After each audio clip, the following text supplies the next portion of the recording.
Hello and welcome to MotorInc First. On this episode, we are talking about Hyundai's latest car, the much anticipated Creta Electric. I like the fact that they've kept the naming simple this time. They could have called it so many things, right? The E into Creta being my favorite. Thankfully, they didn't use it. My ideas are terrible. I thought about calling it the Alcazar 5-seater electric. Kartik burst out laughing when I said that. I am not even sure why, but I'm sure we can discuss it. But ultimately, the market leader in this segment is the ICE Creta. And now we have the electric Creta. Prices were announced the same day as the Maruti Suzuki Grand e-Vitara. Is it the Grand? Is it just the e-Vitara? They haven't launched the e-Vitara. Yeah, they've announced it, I said, yeah. Is the Grand e-Vitara or just the e-Vitara? It's just e-Vitara. So lots of action happening here. But the market leader's done electric. That is a big day. Let's find out if this is a good car or just a green one. Okay. You've started off on a very interesting note, calling it the Alcazar Electric. This, in the first place,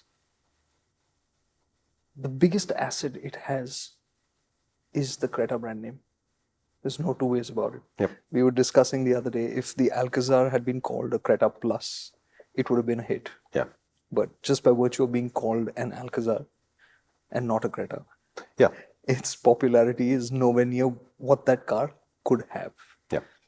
And in the same way, to me, because this is the Creta and because of what the car is, this for me is the first proper, serious mass market EV. No, it is. The only other car that pops into the same frame of reference for me is the MG Windsor, because of how well rounded it is, how well sorted it is. But the only thing lacking in the Windsor today is the battery pack, which is still on the smaller side in terms of the overall range it offers. Correct. The Creta, by virtue of being the Creta, is going to immediately bring EVs to the horizon of many people who've not thought about EVs before. Correct. And I think I've been looking at Windsors in traffic. You see quite a few of them, at least in Mumbai. And they don't look like a traditional SUV box shape. And I think that works against the MG if you think, I want an SUV in my life. I'm not saying it's unpleasant looking or weird looking or odd. I'm just saying what we think of a SUV today as like a two-box thing and a largish two-box thing, that the Windsor doesn't do. Exactly. We spoke about this even with the Verna, that its design is out there. It's made people talk about it, but has it made people buy a Verna more than they would have? It's probably gotten in the way. Yeah. And I think that kind of applies to many EVs which are trying to be EV-like and therefore Correct. dramatic and different and all of that. Correct. And for mass market buyers, that becomes a moment to take a pause and say, is this for me or not? Yeah, it's too much of a leap for many of the people. Like it's the iQube versus, say, the Ather thing in the scooter business, right? You want to make an EV cool, so let's be out there. But out there automatically means a lot of people are not ready for that far out there. And therefore, the iQube, just as dull as the product definition is, works. Exactly. And you can see that Hyundai themselves are cognizant of this because the Creta Electric, and imagine they're not even calling it the Creta EV or anything, it's Creta Electric. Yeah. Simple. Yeah. The design for this car doesn't draw any attention to it to say that it's electric. Okay. If you look at the basic of this design, it's the Creta. Most closely related, I would say, because of the way the front is designed, to the Creta M-Line. Okay. The way the bumpers are and stuff like that. Of course, it's different because the grille is different. It's closed and all of that. And it's got, like from the Ioniq, we'd seen on the Ioniq 5 the first time, what Hyundai calls those blocky, I call them checkers, right? Those, they call it pixel design. So that kind of a format, details that they have. So you see that here as well. Okay. But by and large, this feels like a normal Creta. So if you're far enough away, apart from the colorways or whatever, you would not notice it as an electric versus IC. Not at all. Okay. If you look at the car from the front, it looks a lot like the M-Line. It's only going to be the colors and the details that will separate the two out. In terms of size, it's the same as the regular Creta. There are a couple of differences. The length is a little bit more because it's got the charging port in the nose.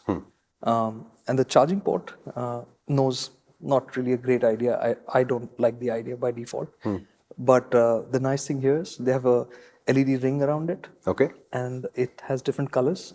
So depending on the charge state, Oh, okay. Okay. Got so you it. can actually see your charge state change when it's plugged in, and it also has a level indicator.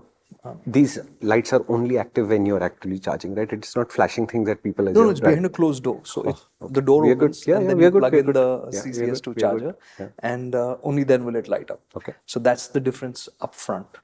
From the sides, the only thing will be the alloy wheels, which are aero styled and not very pretty for me. But So, if I were to take these wheels and put it on my Creta N line, for example, would I gain fuel economy from it?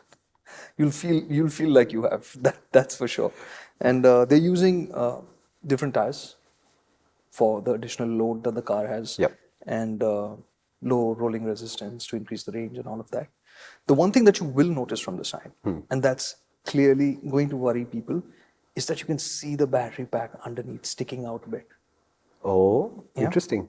So it is interesting because I have some pics of the underbody, and the battery pack is literally suspended from the floor of the car. Okay. It's not stuck to it very close. There is some space. I don't know why that's the case. We have asked Hyundai. If we get answers, we'll put it in the comments. Okay. But the point being that ground clearance wise, while it looks scary, you don't have to think about it because actually ground clearance has increased by 10 millimeters Okay. compared to the regular Creta. Okay. Overall height has increased by 20 mm. Okay. Got it. So some of that ground clearance has been eaten up by the battery pack. Sure. Now, at the rear, it's the same. There's no difference there. And at this point, I'd like to say that this is also the best Creta you can buy today. No way. Are you serious? I'm serious. Why?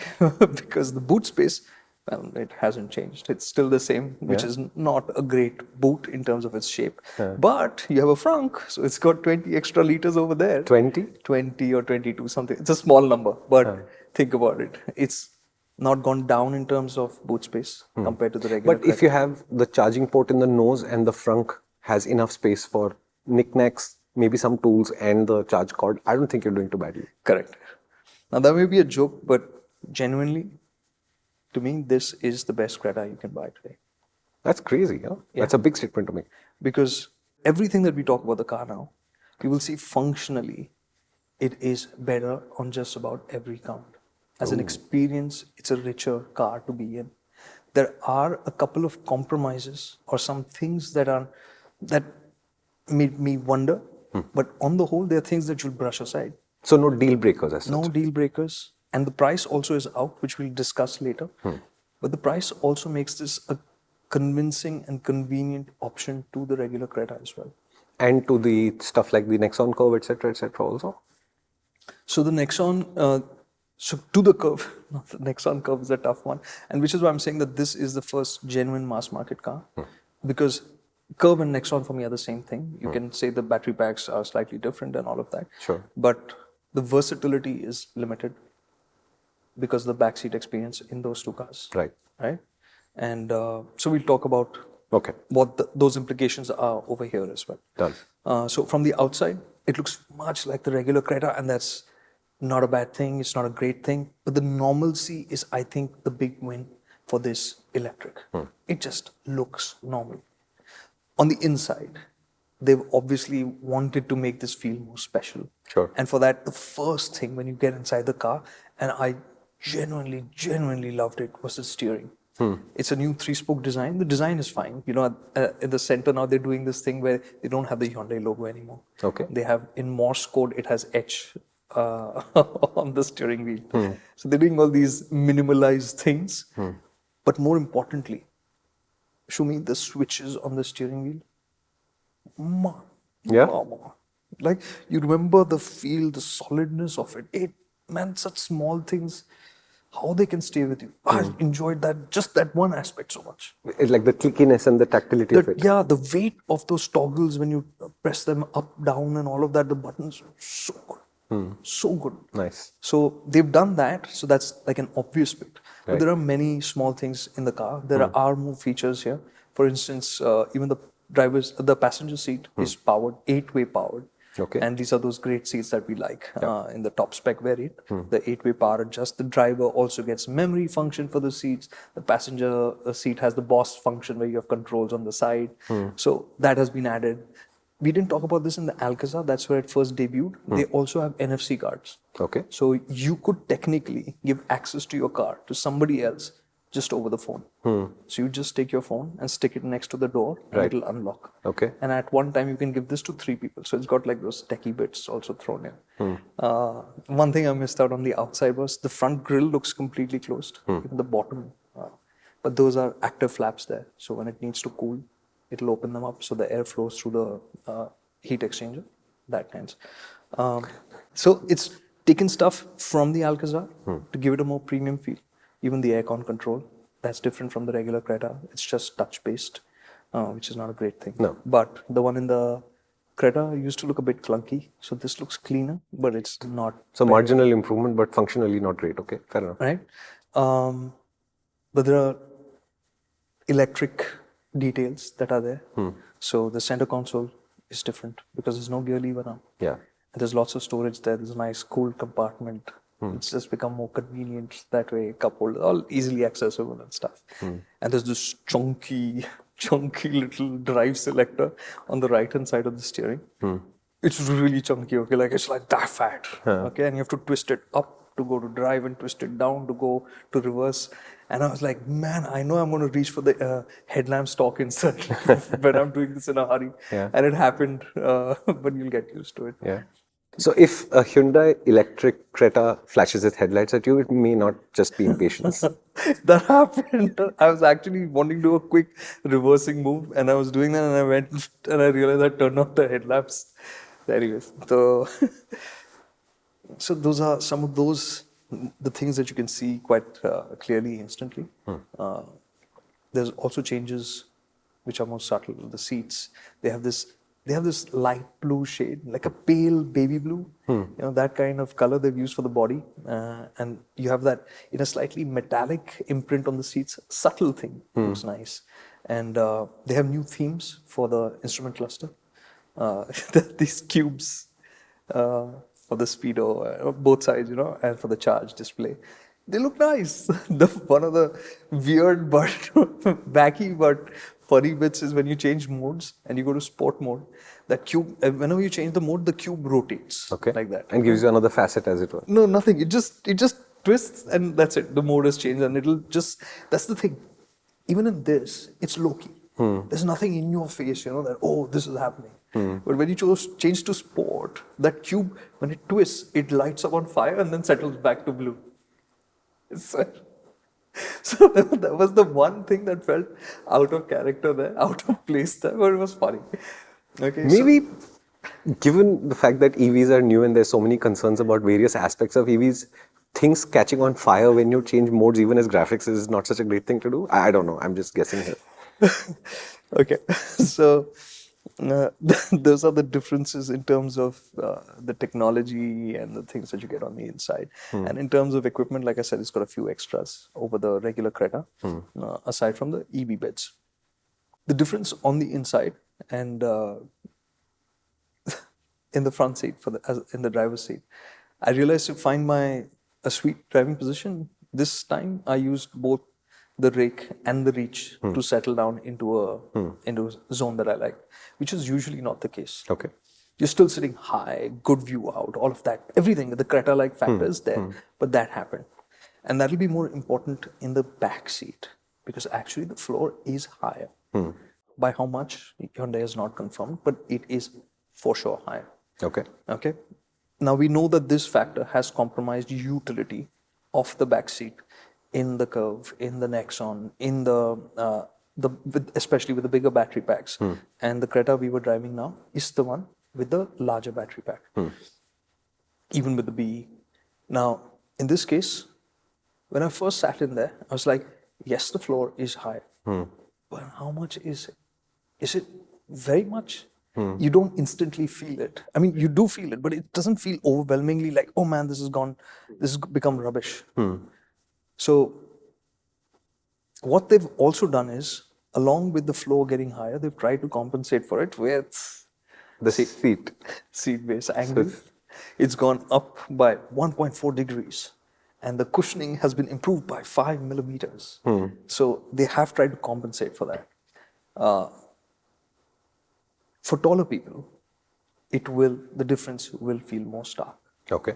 When I spent time in the back seat over there, when I was being driven around, I realized that I wanted to stretch out, and I could do that.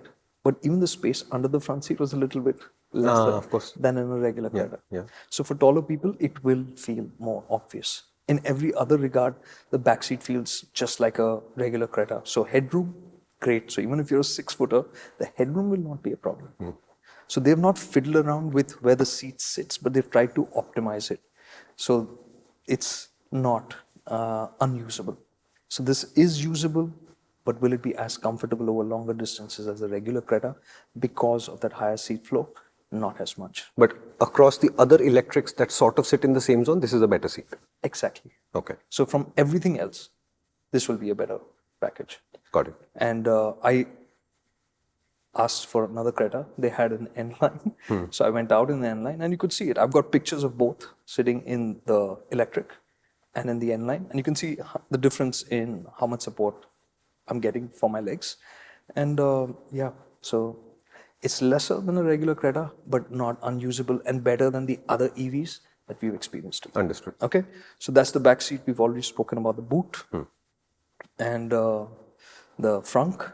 Also, what's added on now is electric. It's got vehicle to load, as you know, which means you can power stuff up on the outside, and it's also got 3-point Plug points on the plug inside. points in the car. At one time, I used to think it would be the coolest bit of kit to have in any car. You can just plug in your laptop and continue working and all of that stuff. But today, USB-C ports itself are offering you like 65 watts. So many of the cars today have that. Yeah. So today now it actually ends up feeling like a thoda old school hai. Correct. Correct. Yeah. Yeah. And talking about old school, this futuristic Hyundai Creta Electric still doesn't get Android Auto and Apple CarPlay wireless. It's still wired. They've still not moved to a wireless system yet. Well, at least I have plug points. Yeah. The 16 amp plug points? Or just 5 amps? no, just 5 amp. Damn, this is such an old school car, man. Take it and charge the car back. Yeah. So that's the basics of the car. Even on the inside, very familiar. Whatever revisions they've made, whatever additions they've made, are to make it feel more premium. They've tried to make it feel more stylish. And I would say, on the whole, those subtle changes are good changes. It works. It makes the car more appealing as well as slightly more useful. Yeah. All right. Except for the back seat. Yeah, that's fine. Yeah. Then we come to the electric hardware. Yeah. So first question I wanted to ask about that is, as a platform underneath the shell, how different is it from the ICE to this car? Okay, so this we should talk about because it's a heavier car. So it's about 160 kilos heavier than the diesel automatic Creta. Okay. Wow. And 200 something kilos heavier than the petrol CVT. Okay. Right? So it has had to be beefed up. Right. And in that, they say they're using more of the high strength steel. I asked specifically whether they have made additions to the structure to improve crash test performance, to which we have not got a response yet. Okay. So there is one addition that is confirmed. At the sides for the lower sill, for the sill portion, there is a honeycomb structure which has been added because past that is the battery pack. Sure. For the side pole impact test, that's the additional beefing up that has been done. Got it. What I had asked them in specific was for crash test, because the inertia will be more. Because it's a heavier car, have they beefed it up? It's still sitting within the overall weight parameters of the original car as well. So it's not necessary that they would have done that, but they could have. So that's a question. Right. On the whole, it has been beefed up, but what the other details are, We don't know. Okay. right? Safety equipment wise, it's like the standard car. You've got, and the good thing is that the base of this car comes with all the safety equipment. A standard thing that's missing is like ADAS and a 360-degree camera and stuff like that. So on the base model, you're not missing much. So the base model by itself for this car, which starts at about 18 lakhs With the smaller battery pack. with the smaller battery pack, which is a 41 kilowatt hour 41 or 42 something like that. 40 something kilowatt hour battery pack is starting at 18 lakhs, which is 1 lakh less than the BE06. And we'll talk about this. I know you might be thinking about it. We'll talk about the BE06 comparison. Of course. So, and that car itself is fairly well equipped. So it's not like a car that's not viable. It has alloy wheels. It's got dual zone climate control. It's got all the safety equipment and stuff like that. So it's a pretty decent car to get. And the electric hardware wise, the 40 something kilowatt hour battery pack means that you can expect a range from that of about 300 kilometers. I knew he was going to say that. Yeah. Yeah, I had a guess that he'll say 300 for this, and I'm going to say 400, 410-ish for the bigger battery pack. Not bad. Not bad. I'll tell you what I did with the larger battery pack. Okay, we'll talk about the range first, since we are here. So that's a 51 kilowatt hour battery pack. And I drove it for a total of 220 kilometers. Okay. In which about 90 kilometers, and all of the driving, the 220 kilometers was on a highway. We were on the East Coast Road. We drove almost all the way down to Puducherry and drove back up. And so all of it was highway. There was barely any slow moving traffic, city traffic, so to speak, which is ideal for EVs. Yeah, they consume much less if you're in city traffic and going slower. Yeah. So when I started off, the range indication was 98%. I mean, the battery charge state was 98%. The range indicated was 380 kilometers or something like that. Okay. And I ended the day with having had done about 220 kilometers. And I was down by about 60% charge. On the highway, that still suggests 300-ish in everyday use. If you extrapolate that, that means about 340 kilometers. Yeah. Considering highway, considering there was sport use, there was testing modes, all of that. So sub-ideal conditions. That range was better than I expected. Yeah. Which means in normal use cases, I do think that this is a car that will get up to 400 quite regularly. Nice. So range is not a concern with this. That brings us to how it drives. And this is the part which I think makes this car feel so special. In every way, it feels like such an easy car to live with. Oh, nice. Okay. The way it drives in any of the modes, right? Eco, normal, sport. I drove it primarily in normal. I did not use it in eco. There are people who were driving there in eco and were getting even higher ranges, right? So I was using it in normal and sport. I barely used eco. And normal is such an easy mode to be in. And on the highway, I didn't feel the need to switch up to sport. Nice. It's quick. There's no problem with the performance on offer. It feels predictable. It's smooth. It's quiet. It's just a good car. Right? Nice. Yeah. I don't want to use the word nice, but it is nice would be putting it perfectly, actually. Yeah, nicely. It's such a nice car. I consider nice to be a bad word. It's like when you can't think of anything else, you say nice. Yeah, it's a bit blah. The word nice in this context can be a bit blah. It's not a blah car. Yeah. It's a good car. Yeah. Like, that way. And when you switch to sport mode, for just that much of throttle movement, you get more acceleration. So it feels more urgent. And my first set of notes said, no, it's quick and it's urgent, but it's not fun. And then literally, I think 3 minutes later, it was like, no, it's fun. So I really enjoyed driving it in sport mode also. Because you realize, when I switched back from sport mode to normal, I realized when I was making overtakes, I'm like, why is it not going? Why am I having to think more about this? And that's, again, a great indicator because sport mode felt natural when you started using it. So you just tap in gently and it goes away. And the performance, and the thing is, it gives you a nice surge initially. It's a well-mannered surge. It doesn't feel frantic. It feels useful. It feels good. And as you go faster, it kind of tapers off. And this is why, again, that sense of normalcy is in it. So if I were to help you understand this, you said the BE6, for example, felt super urgent all the time. And you had a concern saying, do I want this level of performance to be in the hands of anybody who chooses to buy a BE6? And you had concerns on that front.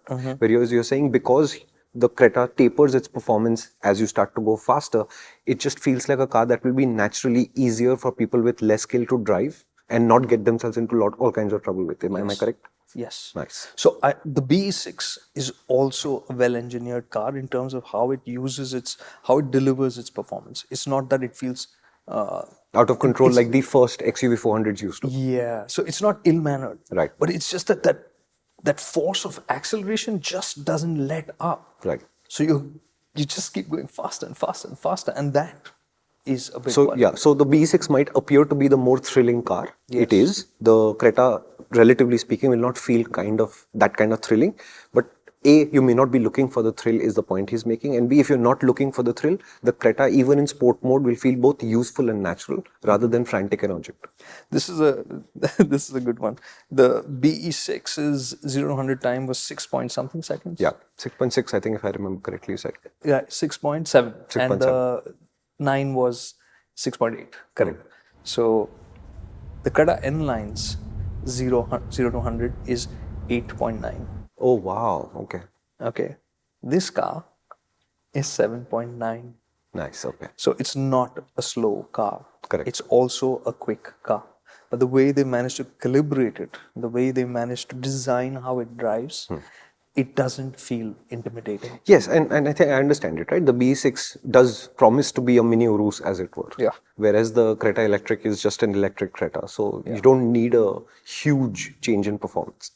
So, I was talking about, somebody was asking me, what is the Creta? And we've spoken about this as a personality, what the Creta is in one of our stories. You can see all of them on the app. We've done a fair few stories on the Creta and Seltos and comparisons. And we said that the Creta isn't the cool elder brother. It isn't the fuddy-duddy father either. It's like this relatable uncle in the family, the guy you go to guy you go to and talk to and ask for help, or the guy you can lean on, right? That's the Creta. And that personality is there in the EV, only it's even more refined. Nice. It's got even more ability in terms of how it drives. It's got the sensible quotient locked in. Like we said, that range, why would you, for most people, the smaller battery pack can work just as well if you're a city user. Yeah, you don't need more. Right? You don't need more. Even if, like, I spend a lot of time between Mumbai and Pune, and for me, I was just thinking about it. If I get genuine 300 kilometers, I'm sorted. Yeah, you're sorted. It's because it's a 265, 66 kilometer commute round trip for him. So if it genuinely gives you 300, 310, you've got 40 kilometers of backup range, and that's enough. It's fun too. And in terms of the usability, the EV usability, they've done one thing really well. Regen. So it has 4 levels of regen. That's 0, 1, 2, 3, and single pedal. Okay. Now, Hyundai insists that it's not a gradated pedal, it's an on-off, but it doesn't work that way. I can tell you for sure. Okay. I could decelerate less, I could decelerate more. So I could drive this car using just the accelerator pedal. So if I'm understanding this, you lean into the pedal, it picks up speed. You lean off the pedal, it starts to feel like it's braking. Yeah. But in this, it's very nicely done because, I keep referencing all the time to the Volvo XC40 Recharge. Right. And that to me is a pro kind of level. I can understand that many people will find it intimidating to use because it's gradated through the range and when you pull off suddenly, it can really drop anchor. It's almost like it's braking hard. It's braking hard now, yeah. Right? This feels far more, again, normal, far more sensible. Right. So even somebody using it for the first time won't be intimidated by it. And therefore encouraged to use it again and again and again. Nice. Yeah. So that iPedal setting really worked for me. That's the only thing that I kept switching back to all the time. And it's got paddles, so you can change the settings through the paddles. Left is up to increase the regen level, and right is to go down. And you can also use the left paddle to brake. So in case you're in one of the lower modes, so you just press hold, and it'll brake full. Yeah, because flexing your foot is just so overrated nowadays, And the reason why I used even that over the brake pedal was I didn't like the feel of the brake pedal. It was just It's again that it's an e-brake type of thing again. I asked them that. They said it's not an e-brake. But if you would ask me, But they have approximated the feeling of an e-brake very successfully anyway. exactly. No way, are you serious? I'm not kidding. It reminded me straight away of the bees and all were like, where the pedal is like, nah. If you ask me to bet, I would have said it's an e-brake. I would have said it's an e-brake. It felt so artificial. You think the regen systems are interfering with the brake pedal so much that it robs you totally of your usual brake So feel? the regen modes have always done that. Right. Like the braking regen has always done that. You know, we used to talk about, oh, you feel that squishiness first and then the Correct. mechanical feel and all of that. Yeah. In this, there's no such step. It's just that all the way through this. Is it brake by wire? So that's what I asked them. They said it's not. It's not that. So it's a mechanical linkage, but for somehow it feels weird anyway. Yeah.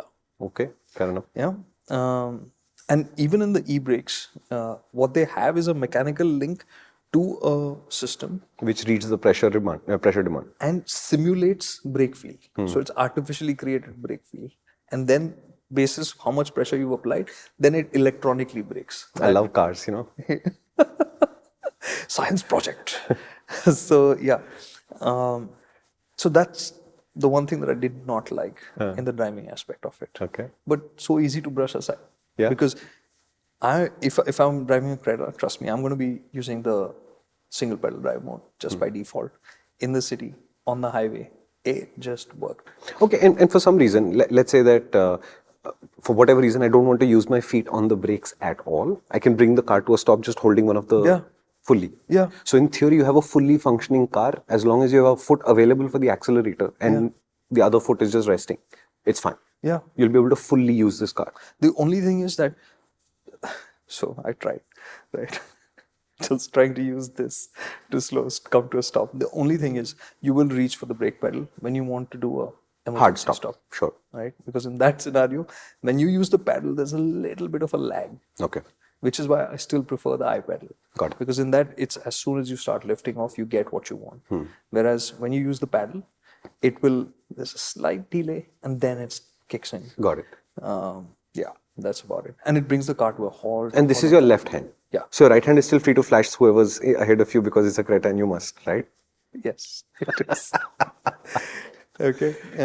But honestly, I'm telling you, you guys started it. You guys, I didn't know about this Creta impatience meme thing at all. I just did. Then I read the comments. And now, honestly, I see Cretas on the road and I see them flashing the headlights. I'm on a motorcycle usually at this point. I just want to laugh. And I can't tell you how many times I've been driving the Creta and I've been just like, no, don't flash, don't flash. I mean, even in normal situations where you would flash, you're like, no, you're in a Creta, don't flash. It plays in your head, man. Yeah. Right? So, from a driving standpoint, good, practical, easy to use. Also, fun to use. Yeah. The electrical side of it also makes it all the more. Seems like a really nicely rounded, polished off car. And now, the other part, the suspension. Best balance of any Creta. You know, I love the N line. Yeah. Because it's so much fun. Yeah. This is not as firm as that because I sat in the N line right after this. It's not as firm. The N line has firmness to it. But this setup has the kind of plushness that the Creta has, and this is 17-inch wheels as well. It has that plushness, but with control. How have they done that? They've had to retune it. They had to retune it, yeah, for the extra weight, for sure. So they have recalibrated and they've got a good setting.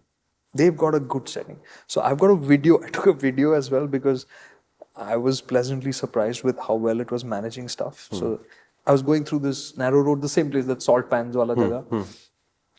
And that road is now, for some reason, it has some nicely This dug is up. the one with the weird slope where you normally bring a electric to a halt and see if it'll pick up Yeah, again. correct. Same road. And now there are dug up patches over there for some reason with sharp drops. And I was hitting them at 40, 45. When I did that, then you would hear the suspension go. But at speeds lower than that, how nicely it handled everything. Great. And all the regular kind of stuff, you don't even feel. You don't even feel it. I'm genuinely impressed with this suspension setup. And I was talking to some of the guys at Hyundai, I said, and this was before I drove the car, I was like, why does Hyundai always struggle with rear suspension? Why does it always have that slight Yeah. And you're fixing it with every vehicle. Yeah. But you still have examples like the Exter, which the second your family's in the back, it's like boing, boing. And in this car, I was like, okay, it's feeling good in the front. I hope it's good in the back as well. Then I drove, went over those same roads again, did the same speeds again. And the one thing I try and do at times is, when I can manage it, is that I'll say, I'll just be on the phone. If I can't be on the phone. or Yeah, it how disturbed are you distracts- getting? Yeah. It distracts me from what I'm trying to do, means it's not working as well. And And okay, he's not scrolling reels endlessly when he's doing this in the phone. He's on the MotorInc app, going through the circle section, looking at what people are saying, what comments have come in, what we need to respond to. He's technically working. It's not what you think. so it didn't distract me from the task that I had at hand. Nice. And genuinely, I was doing some work, and I didn't realize that. But what do you mean genuinely? Okay, so I was doing some work, and I didn't realize that we had already covered more than I had wanted to or expected to In that while much? being on the phone. Nice. And then I was like, okay, I'll put this away and start observing again. And then, obviously. So, suspension setup, good. Is it sporty like the N-Line? No, it's not. It's not that firm. But it's a good balance. This car is all about balance, isn't it? Everything you've said so far, you're saying nail the balance, nail the balance, nail the balance, nail the balance. Nice. They have, see, this is what, right? It's so normal and so accessible in every way that it almost feels, that's why the nice to me is jarring, because that is exceptional work. So what you're basically saying is that it's very hard to say that this Creta has serious high points or serious low points. And you basically saying it will be a very satisfying car to drive and own over a fairly long duration. But it's very hard to pinpoint and say, these are the reasons why your satisfaction is going to be so pronounced and you should get one. You're just like, it just seems to do everything well enough for you to not even think about it the second time. You'll just enjoy the benefits of it. It's one of those cars that'll creep up on you. You'll just like... And then flash headlights at you. Sorry, I had to. It was just sitting right there. You'll just keep driving it and think it's normal and it's okay, it's fine. And then you'll switch to another car and you'll be like, whoa, that was so good. Yeah. And that happened again, because when I switched to the N-Line, all the differences became so obvious. The electric is quiet. It's a quiet cabin.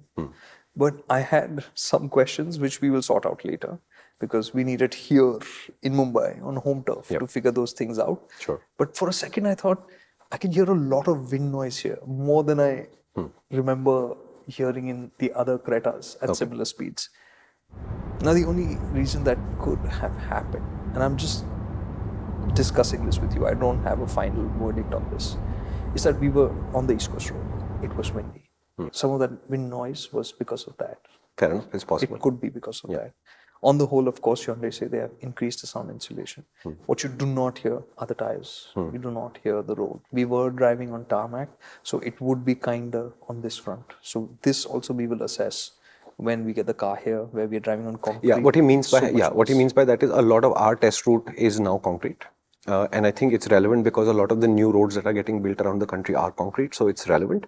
Tarmac is typically much quieter than concrete on tires, unless it's super rough tarmac, which can make quite a bit more noise than concrete. But typically, most well-laid tarmac is much quieter than concrete. Yeah, when you transition from concrete to well-laid tarmac, it starts to feel like velvet. Yeah. It's just so nice.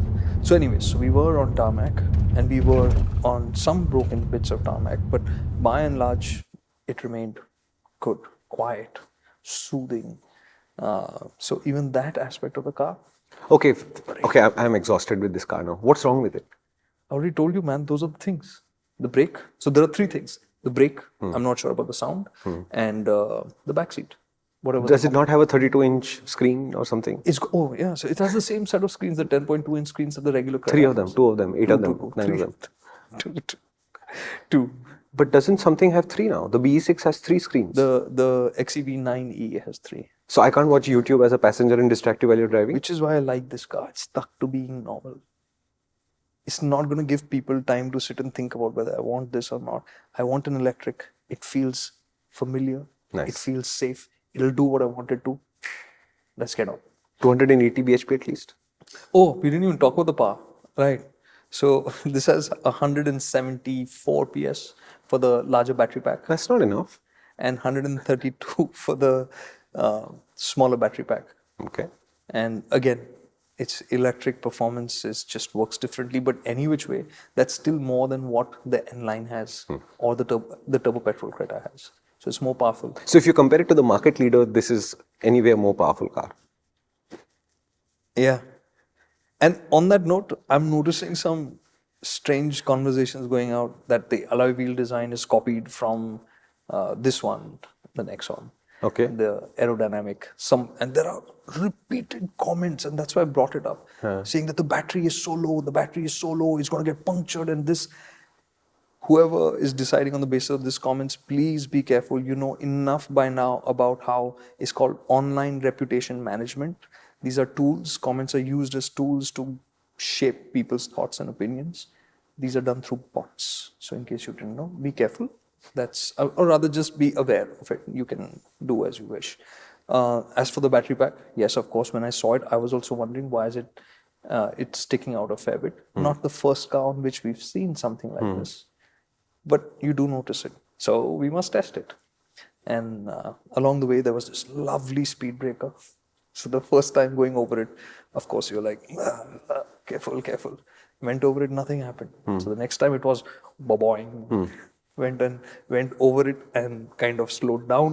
When I went over it, so it sits. And I braced and nothing.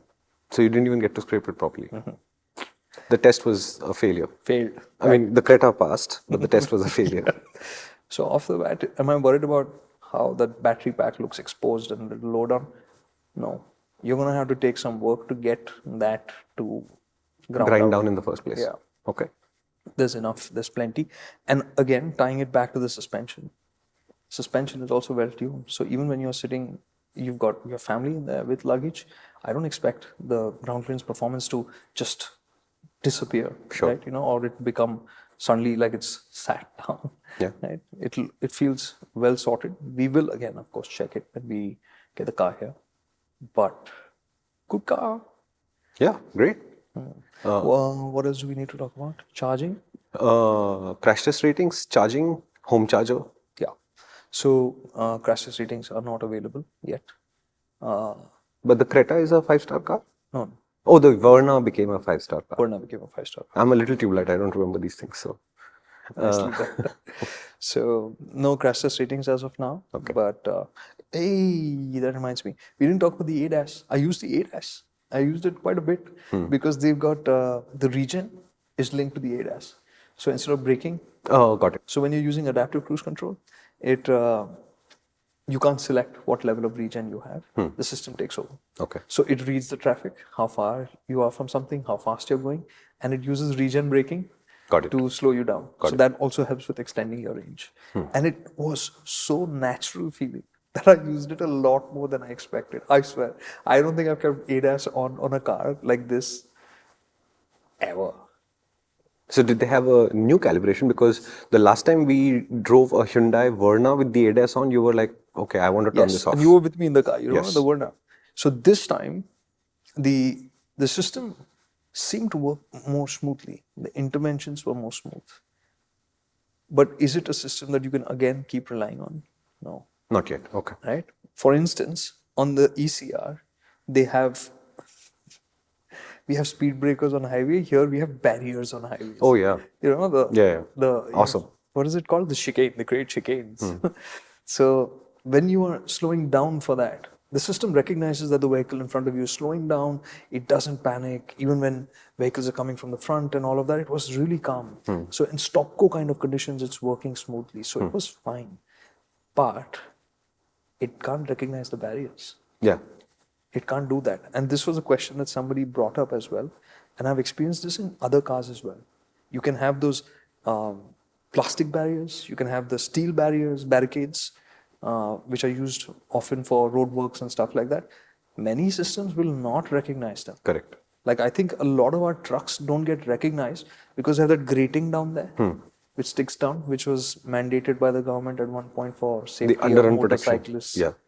I think because of that, it just kind of gets confused at times. Got it. Okay. And it's similar with these barriers. So which is why, as much as I enjoyed it, it was to lighten my workload in that cruising mode, because it's largely that 2-lane or at best the 4-lane highway, right? So for that, but again, not going to rely on it, but I did like it. Okay. Corners? Stable. So same as the old Creta in that sense. It's not an exciting car to drive, but you can trust it. I would say it's better than the regular Creta. It has a better sense of being planted. The steering also to me felt nicer. You remember when I'd gone for the first drive of the Creta and come back to you saying that I just thought it felt a bit slow and a little lazy? I didn't feel that here. Okay. It's not quick, but it feels more connected. Got it. I like that. So it's not like a zippy thing, but it's an experience that it's a feeling that connects you. Got it. And that's good enough. Understood. Final price. So it starts from about 18 lakhs for the 40 kilowatt hour battery pack for the base variant. And the top spec is 23.5. With the larger battery pack and everything thrown in. Larger battery pack with the more powerful motor. 2 screens, 2 additional sunroofs. features. 2 screens and 1 sunroof. Dual pane, of course. Two pieces of glass. Yeah, so you have to have 1 pane per screen, right? Yeah. बच्चे सुखाने के लिए, as Vikas would put it. I'm going to ask him where he got that. Anyways, so that's the top spec variant. And if you think about it, the regular Creta costs about 20.5 ex-showroom. So you're paying 3 lakh rupees more for a car with a bit more kit. And that's EV. Yeah. With about 400 kilometers of range. That's not bad value. So it's designed for success. To me, if there is a car right now, and you brought up the e-Vitara as well. e-Vitara's big advantage is the Suzuki name on it, right? That it's a Maruti. Here, it's Creta and its sense of normalcy.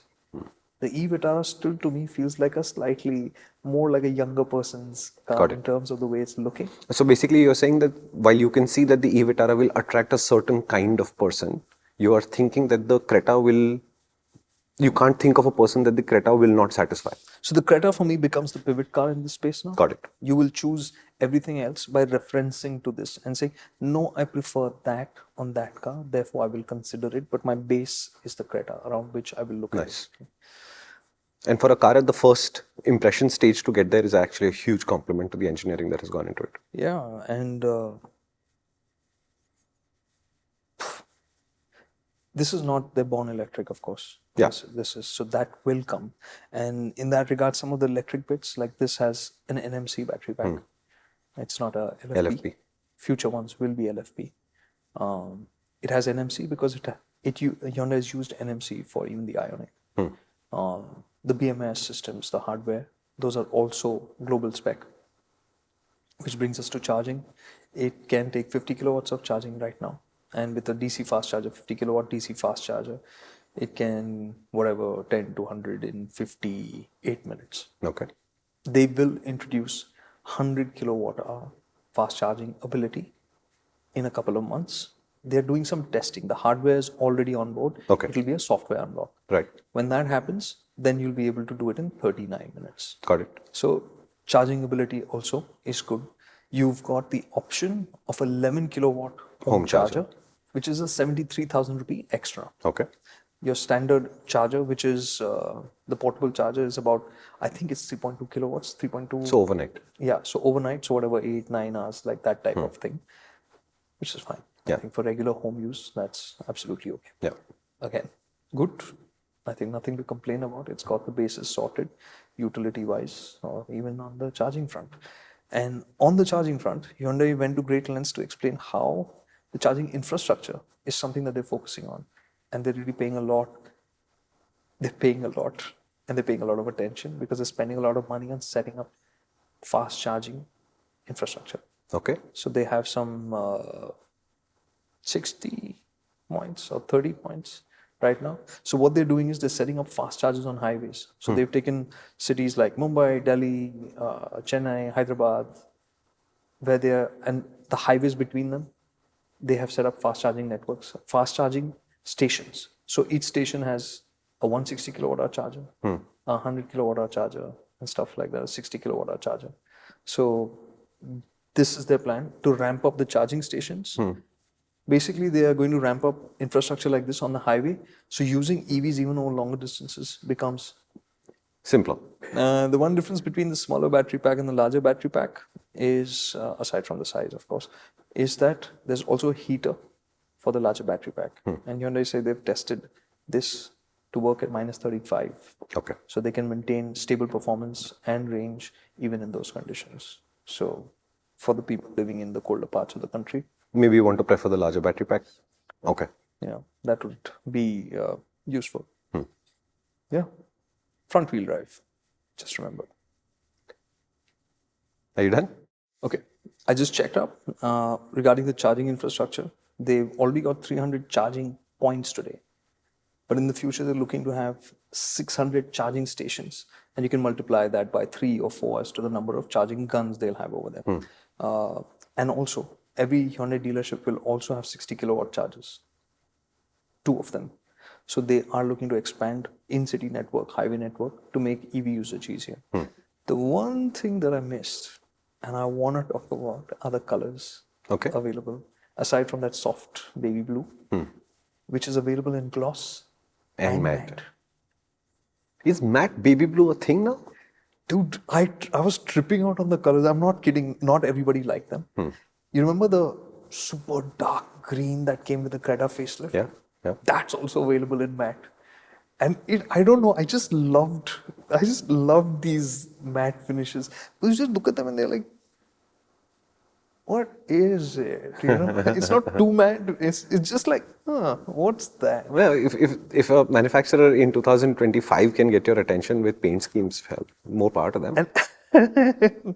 And think about it, getting matte finishes like this for barely any premium is amazing. I mean, you have to take more care of them. That's your responsibility.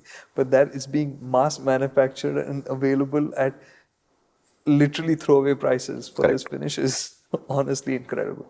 Okay, the last thing. Value. This is a car relative to the Creta. Of course, that's great value. And when we spoke about the Mahindras, and this is why I wanted to leave this right at the end. When you think about the BE06, when you think about the XEV9E, yes, they are offering better value. Much better value. There's no two ways about it. And in that regard, Mahindra is the one that's redrawn the parameters of what's great value, because that's great value even by ICE standards. Got it. Right? So that's the one thing that you have to keep in mind. If you keep comparing anything to the Mahindra, they're going to feel like poor value. Got it. They have done some exceptional work on it, and there's no two ways about it. And everybody else, every other manufacturer has had a wake-up call because of them saying that, okay, we're going to rethink our plans. And I'm sure that happened with Hyundai as well. Anyways, at the end of it, we are winners because we'll be getting better value no matter who comes in. Yes, but I will also underline this point about value in one specific aspect. Value for money in the context of showroom price. Please be very, very cautious how you evaluate it. In my experience, it lasts until you purchase something. The moment you purchased it, the idea of value for money gets left behind in the showroom and you drive the product home. This is true for all products. So, saying that this car cost me 2 lakh rupees less than that car and therefore I got a great deal is valuable and it works. Once the car is home though, then that 2 lakh rupee is a boast and nothing else. It doesn't actually achieve anything. So if there are two cars that are reasonably closely priced to each other, I think the car that makes you happier is the car to buy, not the one that's the great deal. Always. Whichever it turns out to be, whether it is the BE6 or the Creta is not the issue here. The one that makes you happier should be the one you bring home, not the one that turned out to be the better deal at that point of time. So I will run this example again. If you think about the Creta and you think about the BE06 and you say the Creta has got enough equipment, it's got all the basics covered, it's lower in price, and it's got a near 400 kilometer range or 400 kilometer range, it's got enough performance, and therefore it's the better car. Not necessary. Maybe I want the more exciting car. I want the more dramatic car. I want the car with more performance, in which case that 28 lakh rupee BE06 is great. So value is not just in terms of it's a lower price, it's what you want and what they're managing to deliver along at that price. Correct. And the advantage that Hyundai has is that it's a sense of dependability, in terms of the software, Correct. in terms of the electronics, whatever is offered may be lesser, but it will all work from day zero. Yeah. That's the advantage. Papa? That's It's just a normal car. It's not doing anything exceptionally. It's making everybody feel satisfied. I don't know what the hell we've been going on and on about for the last 55 shucks, minutes. Go for it, man. Okay, so here's the quick summary of the brand new Hyundai Creta Electric. The upshot is Hyundai's made the best Creta yet, and that should tell you everything that you need to know about the car. So this is, no, it's not. What you should know is this car is significantly heavier than a normal ICE Creta. It's even heavier than the diesel, for which they've had to recalibrate the suspension. And what Kartik is super kicked about is that they've got a really good suspension setup out of it. It's one of the more impressive aspects of the car, and there are lots of impressive things about this car. So one, in terms of comfort over bad roads, over good roads, you're going to be comfortable. Ground clearance is up 10 millimeters. Visually, it'll look like the battery is hanging a little bit under the car. Kartik tried to get the battery to grind down and stuff. Suspension setup, ground clearance, both are enough. It was not possible to achieve this result. When we get it for testing, we'll find even higher speed breakers and see if anything happens. We're expecting that this is more a psychological issue than a real engineering problem. The entire car is higher by 20 mm at the roof. But in the rear seat, you will notice that the seat floor feels a little bit high, but Hyundai has tried to compensate for that by readjusting the shape of the seat, specifically the angle of the cushion you sit on. Seems to work because it doesn't seem to be too intrusive. Headroom for tall people will be okay, but stretching out for tall people might be a little bit challenging because the space under the front seat has also been compromised by the ride in seat height. Front, okay. Cabin, very similar to the Creta cabin, but with lots of little upgrades that make it feel like a slightly more special place, to the point where while he was talking, I was thinking, why are the guys who are still buying petrols and diesels feeling like they get like the raw end of the stick and all the cool stuff just goes to the electric straight away? Be that as it may, leave me your opinion on that. The Creta will feel nice and special in a sort of normal way, in the sense it's a little bit special, it's a little bit sleeker, it's a little bit more luxurious, but it's neither futuristic nor super luxurious, and therefore the current ICE Creta will not immediately feel like a much worse car. It's very well judged on all of these fronts. There's also enough performance for everything that you'd like to do with this car, and this performance is delivered in a very calm, controlled, measured way.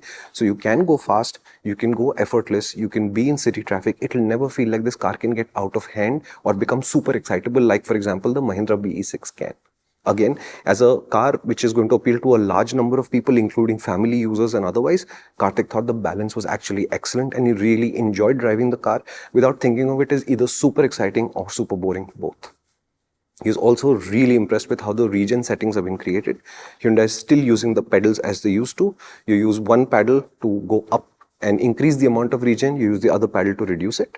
And you have a single pedal driving mode dedicated to the idea that you will not want to use your brakes too much, which Kartik said is awesome because the brakes don't feel like much in the first place. Not that they're not effective, but there's not a lot of feedback. And you can use the left pedal if you hold it as a brake, and he enjoyed using that too. But what he was really happy about is when you lift off the accelerator and you're in the single pedal driving mode, it actually feels like the car's braking normally and intuitively, encouraging you to use it more, and therefore this will be an easy car to learn to drive with single pedal driving mode.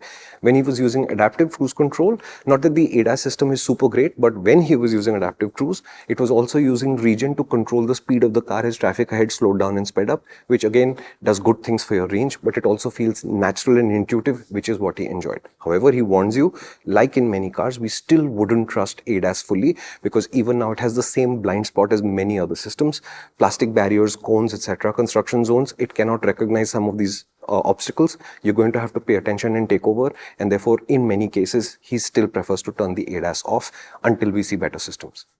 Safety wise, they have beefed up the car. Fun for the extra weight, and they said for the crash test ratings, but there are officially no crash test ratings for either the ICE Cretas or the electric Creta yet, but the full complement of safety equipment is available in both the variants. So the base variant does get a great set except for ADAS, and the upper variant of course has everything. You get 2 screens in the car, and you get 2 screens in your roof to stick your children out of on the top variant. The upshot of this is there's nothing spectacularly outrageously great about this car, but it does so many things so well that he thinks most people who drive a Hyundai Creta Electric will think this is even better than the N-Line, even if you're a slightly enthusiastic driver.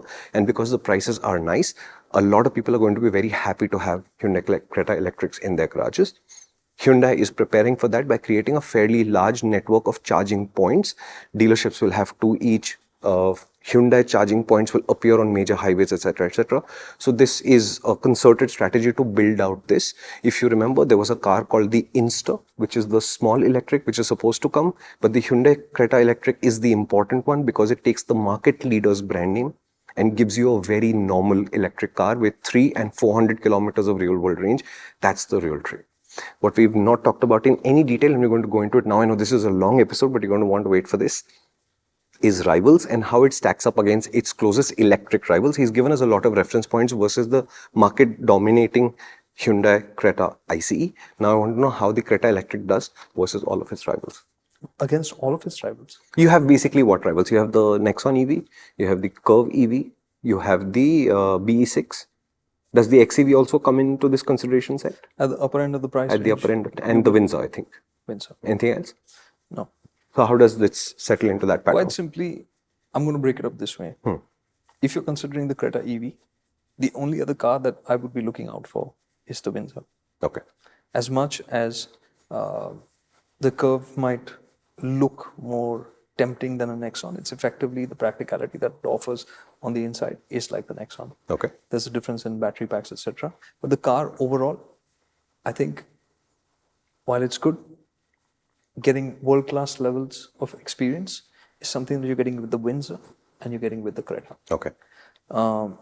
You can consider the XEV, but it's only for a specific kind of user. I would say its design itself sets that agenda very clearly.